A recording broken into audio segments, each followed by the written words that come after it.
Blue skies are calling me. There's no place. The islands of the Bahamas begin 55 miles off the Florida coast and are made up of 700 islands, 30 of which are inhabited, covering a vast area of 100,000 square miles. You must file a U.S. international flight plan before departing the U.S., and your first point of arrival in the Bahamas must be at an airport of entry. Each person on board must carry a valid passport.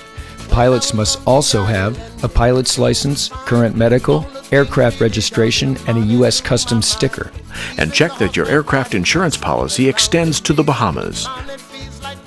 All airplanes must have a Mode C transponder, 12-inch registration numbers on the plane, and one U.S. Coast Guard approved life jacket for each person. Life rafts are suggested, but not required.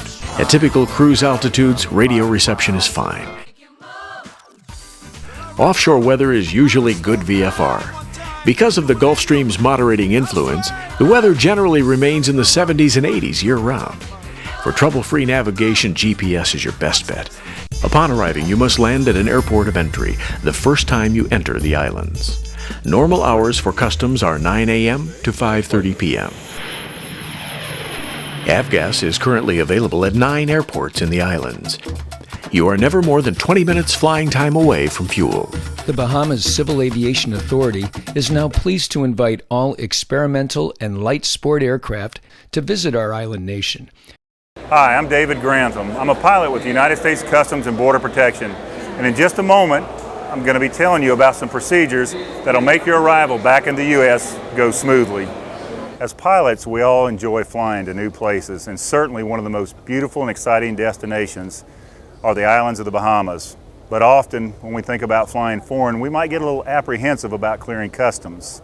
Simply remember this: prior to leaving the U.S., have your paperwork in order, and this will expedite your clearing procedure when you arrive in the islands of the Bahamas. And don't forget, at least 1 hour prior to leaving the islands, you need to call your U.S. airport of arrival and notify the customs official of your ETA. If you don't have good cell phone coverage in the islands, many of those islands actually have a free phone service that allow you to call back to the U.S. and make this notification. Remember, always fly safe and enjoy your trip to the Bahamas. The Electronic Advanced Passenger Information System allows you to enter flight data online. Private aircraft arriving and departing the United States require pilots of these aircraft to transmit notices of Bahamas arrival and/or departure information to U.S. Customs electronically. Additional information can be found at the Homeland Security website below. Blue skies are calling me. There's no place I'd rather be. Good day, welcome to the Bahamas. This video is just a short note letting you know the procedures of the clearance of customs and immigration in our country. Once you arrive in the Bahamas, you're required to complete the arrival report. And once you do that, we need 3 copies of the Inward Declaration Report C7A for private pilots.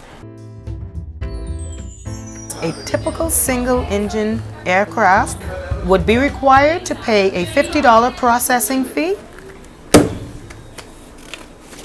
Now you're officially free to fly around in the Bahamas, and you must present this form at every port of entry and get a stamp from Customs Office in every one of the islands that you choose to visit while you're in the Bahamas. Okay, once you're done with customs clearance, you will be required to be entered by immigration. You'll have to take this card to the immigration officer, who will then stamp and give you back the card. And upon your departure from the Bahamas, you have to surrender this to customs and pay a departure fee of $25. Now that you've cleared customs, welcome to the Bahamas. Remember, we have 60 different airports that you can explore and enjoy. Have a great time.